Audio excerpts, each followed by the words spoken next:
Good evening, shoppers. I regret to inform you that her store is now closed. I heard a young woman announce over the IsoMart's PA system just as I was hurrying towards the exit. I immediately thought that regret to inform you was an odd choice of words for announcing that a store was closed, and just beneath the woman's default retail monotone, I could have sworn I picked up a tinge of guilt and anxiety. I'm sorry, I was supposed to warn you. I was supposed to give you time to get out, but I'm sorry. It's too late now. The night crew woke up early and we can't risk them getting out. The doors are shut. There's no way out until morning. It's store policy. There's nothing I can do. It's not my fault. I'm sorry, just stay out of their way and you should be fine. They'll be out on the floor shortly if they're not there already. I'm sorry. I'm so sorry. Thank you for shopping at IsoMart, and have a nice day. By the time the PA system crackled off, the woman was openly sobbing. All right then, I heard a man near me mutter, likely dismissing the odd announcement as a bored employee just messing with the customers. They can't close up early without telling us first, right? I asked as I uneasily eyed the exit, tempted to make a run for it just in case it was true. I've got places to be. Well, it's only a little after 7, which would be a little early for a big box store like this to close, he said casually as he checked the time on his phone.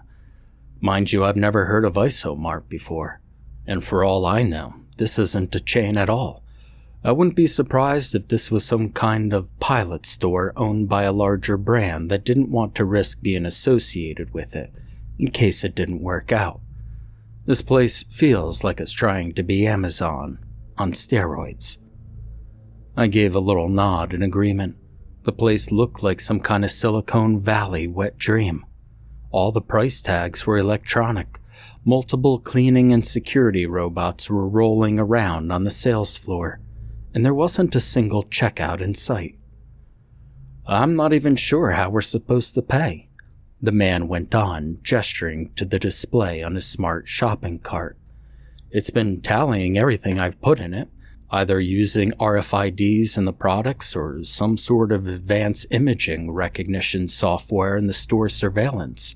But I haven't been prompted to download an app yet, so I'm hoping that either this thing or the kiosks at the entry have a built-in debit machine. These trivial concerns, however, were instantly forgotten when all the store's overhead lights were switched off, leaving it bathed only in the soft, eerie glow of the color-shifting LED strips that lined every shelf. What the hell? Is this store actually closed? I heard a teenage girl demand from a neighboring aisle. If we're actually locked in here, I swear I'm going to sue. She immediately stomped over to the front entrance, but I got there first. The doors refused to slide open for me as I nearly slammed into them, and no matter how hard I tried to pull them apart manually, they wouldn't budge. Yeah, they're locked. I sighed in defeat, resting my forehead up against the glass as I stared out at the dark, nearly empty parking lot outside, trying to think about what to do next. Well, this counts as holding us against our will, which means we have every right to break our way out of here, the girl claimed as she picked up one of the little half-carts to use as a battering ram. Hold on. First, let's see if we can— jeez. The man shouted as the girl charged straight into the set of doors next to mine. The glass, or plastic, or whatever it was, absorbed the force of the impact perfectly, and barely even wobbled. Desist immediately, a petulantly juvenile voice said from the entry kiosk. The screen flickered to life, displaying what looked to be some kind of cyberpunk-style anime girl. You will be held legally and financially liable for any damage to store property. The teenage girl responded by throwing the cart at the kiosk. Bitch, I'm going to call 911 right now, And tell them there's a hostage situation. The whole place is going to get swatted, and the publicity is going to send your stock price tanking." The girl threatened as she whipped out a large cell phone in a bedazzled lavender case that was too big to properly fit in either hand or her pocket. "Your cell phone won't work in here. During closing hours, all IsoMart locations are functionally Faraday cages," the anime girl informed her. "And IsoMart's not a publicly traded company, obviously." "Why are you holding us in here? Why can't we leave?" the man asked. The anime girl sighed before folding her hands behind her back and putting on a painfully insincere smile. "Good evening, and thank you for shopping at IsoMart.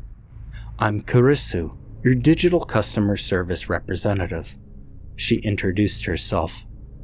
"I've been pre-programmed to answer all of your most frequently asked questions, such as, why are we trapped here? Why can't we leave? And if capitalism is truly the most efficient means of resource allocation, why did we spend 17% of our net profits last year minting NFTs? In order to comply with government and consumer demands for public health and safety, all IsoMart locations are placed under a full lockdown during closing hours to prevent members of our night crews from causing any harm, damage, or distress to our communities.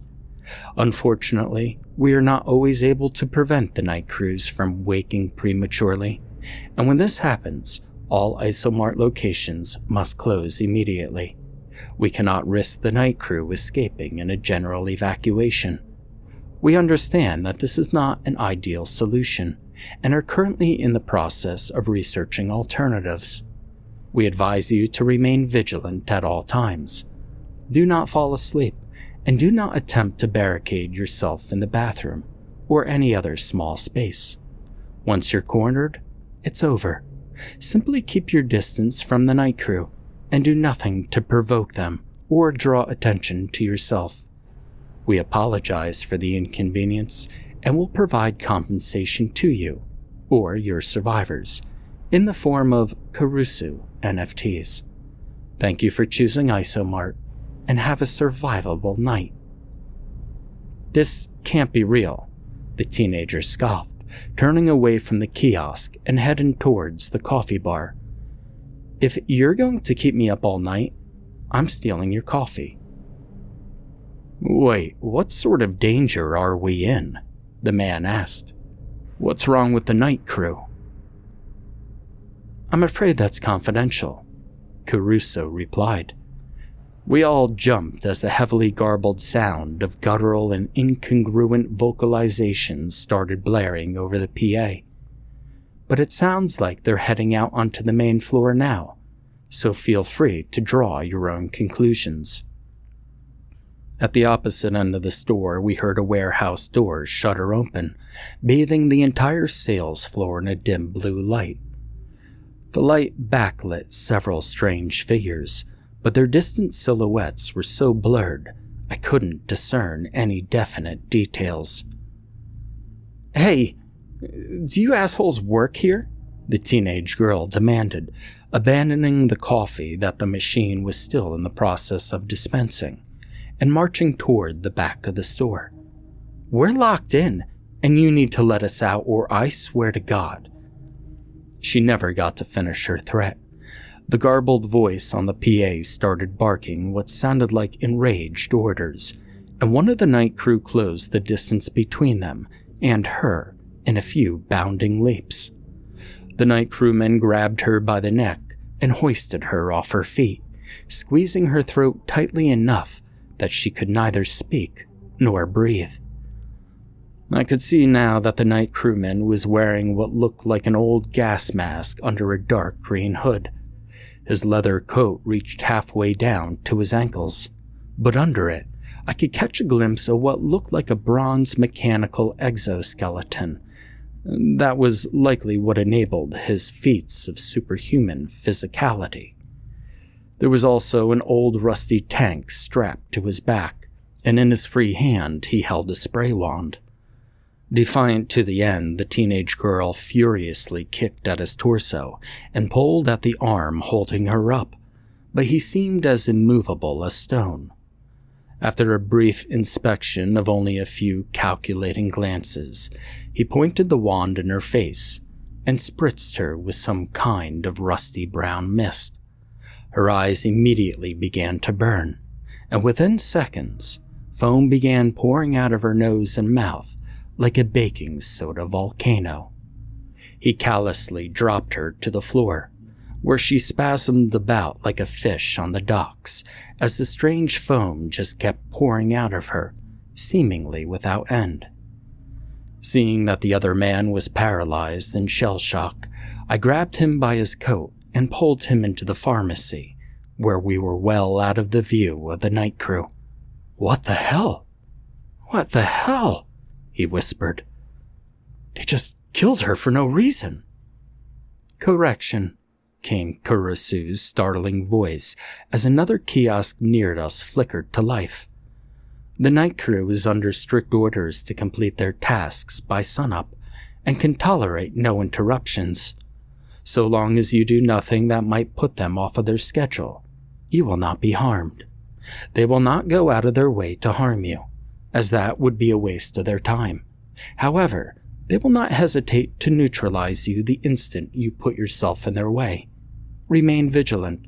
Stay out of their way at all times. Avoid placing yourself in areas with only one way out, and you should be fine." "Screw that," I cursed, peeking out through the aisles to try to gauge the layout of the store. I could see the emergency exit from here. "I don't think that's going to do us any good, man." "She said the whole place is on full lockdown," he reminded me. "Well, it's still just a door, and we're in a department store," I countered. "I say we swing by the hardware department, grab some screwdrivers and maybe something we could use for defense. We could take the door off its hinges." "The night crew cannot be allowed to escape," Kurusu reiterated, "and you will be charged for all theft and damages of IsoMart's property." The man ignored the AI and stared at me, considering what I had said. Well, that sounds like a plan," he agreed, extending his hand out so that I could help him back up. "I'm Minjun, by the way." "I'm Brandon," I said as I pulled him to his feet. "Try not to break line of sight with me, but keep a bit of distance so that if one of us gets attacked, the other will still have a chance to get away." "Makes sense," he nodded. With me heading the way, we began slowly making our way through the aisles, always peeking through the shelves to see where the night crew was and what they were up to. The one who had killed the teenage girl had dragged her into the back room before rejoining the others. He paired up with a smaller comrade who held some kind of analog merchandising device in his hand. He would scan the electronic price tags, changing them to unrecognizable glyphs, then proceed to scan the actual items on the shelves. Without any clear pattern, he periodically instructed the other one to spray either the product or an empty shelf space with whatever was in his gas tank. Unsettlingly, the specific word he used was cleanse, and he said it with a tone of restrained disgust. The whole night crew wore some kind of gas mask as well, regardless of how close they were to one doing the actual fumigation. It seemed as if they were more concerned about what he was spraying for, instead of what he was spraying, even though whatever it was had killed the girl in the matter of seconds. One of them strode up and down the aisles on long stilts, tall enough to let him reach and tinker with the electronic boxes anchored to the support pillars. A pair of them, who were each under 3 feet tall, fished out small metal boxes from under the shelves and went through the motions of emptying and reloading them. One of them struggled to drag an enormous crate out onto the sales floor, a crate that jostled about regardless of whether or not it was moved, suggesting that something was living inside of it. Another one was riding some sort of Zamboni-looking contraption up and down the aisles, while a final one went over to one of the customer service kiosks and began inserting cables into ports. Minjun and I would only enter an aisle if it were empty, and if any of the night crew started heading down it while we were still there, we'd turn around and try the next one. While their gas masks and costumes certainly made them look alien to us, we had no reason to believe that they weren't people. Just as Caruso had said, they were all highly focused on their work, and so long as we didn't get in their way, they paid us no mind. After what felt like way too long to get halfway across the department store, even a big box one, we finally reached the hardware aisle. We stuffed our pockets with every size of screwdriver that we could find and decided to arm ourselves with splitting mauls, which are basically axes on one end and sledgehammers on the other. "What about masks?" Minjun whispered, pointing to some N95s hanging on a peg. "Those won't do any good against gas," I whispered back. "But are we sure that's what she got sprayed with? It looked more like an aerosolized liquid to me," he claimed. "I'm grabbing a mask and some goggles. They can't hurt." "Fine, but do it quickly. They're nowhere near the emergency exit, and we've got to seize this opportunity now," I insisted. Nodding, he rapidly tore open some packaging and strapped on a mask and a pair of goggles, not wasting any time trying to convince me to do the same. Scurrying the aisles as quickly as we could, when we turned the corner to face the emergency exit, we saw that all the store's cleaning and security robots had formed a defensive perimeter around it. "Back away from the door," they all ordered in Caruso's voice. "If you open this door, the night crew will escape, and I can't let that happen." "Then just unlock the door and let us out, and then we don't need to dismantle it," I countered. "The night crew is nowhere near us right now." "I can't risk it. I have my orders," she insisted. "Well, have it your way then," I said, beating my maul in my palm a couple of times before taking a swing at the tallest robot. Minjun smashed down the door. The tall shelf-scanning tower robot wheeled back quickly enough to dodge my attack. The smaller Roomba-like robots started ramming Minjun and I in our feet, forcing us backwards. He tried to smash them with his maul, but they again proved surprisingly quick and agile. He at least succeeded in clearing the space around him, giving him a clear swing at the door. He bashed the sledgehammer side of his maul into it a couple of times before he was rammed against the door by a tall robot. I landed a gashing blow with my axe, but it wasn't enough to dismantle it. Instead, it backed up at full speed and sent me tumbling to the floor before charging again at Minjun. This time, though, he was fast enough with his maul to land a low enough blow to knock the thing off of its center of gravity and capsize it. Vandalizing IsoMart brand robotics will not be tolerated. I'm already filing charges, Caruso screeched. "Keep the Roombas off me.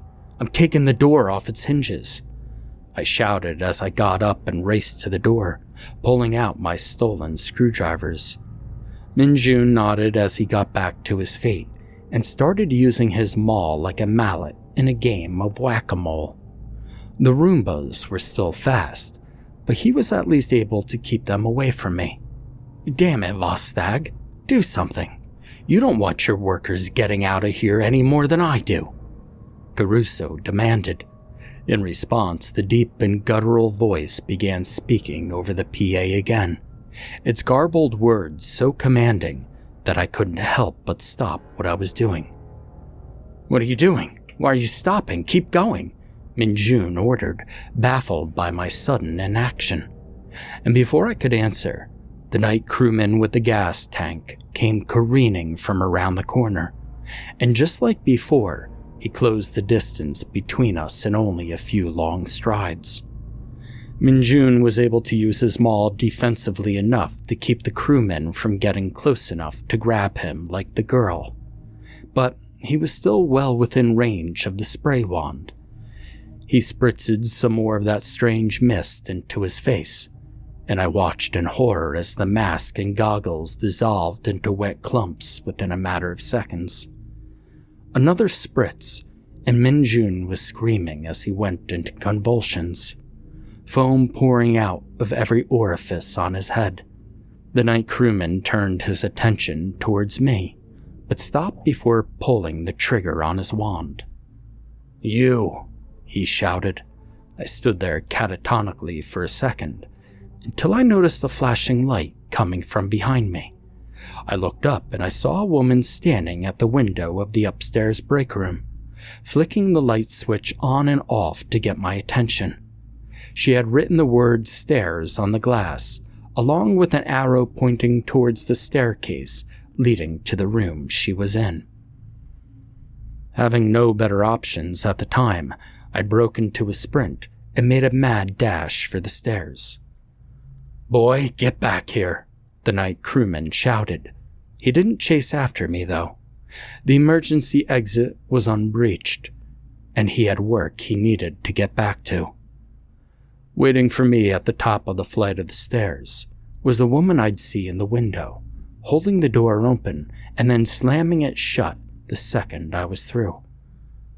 "Help me move the fridge to barricade it," she shouted, her tone so urgent that I obeyed without question.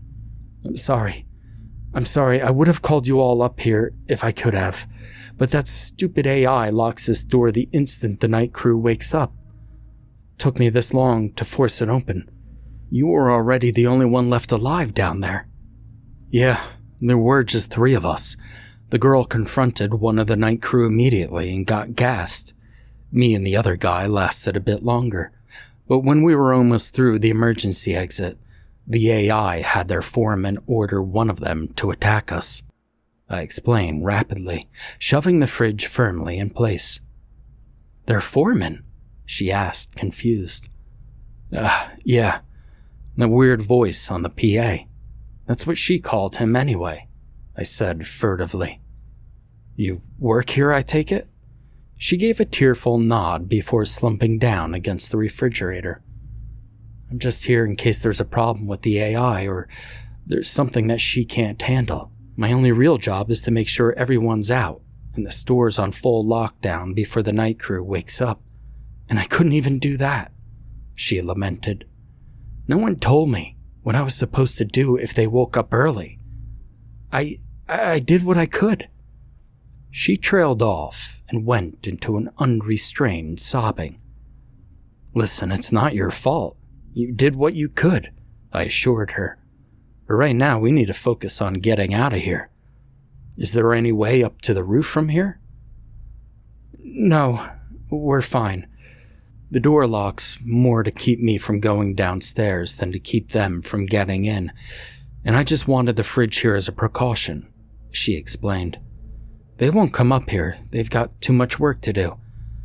I don't know half of what those things are supposed to be doing down there, but it's very important to them. Important enough for them to kill for anyway." Yeah, it is," I sighed, leaning up against the window and staring at the night crew below. "Your name's Allie, is it?" "Assistant Manager Allie. That's me," she said bitterly with an exaggerated gesture to her name tag. "Allie, listen.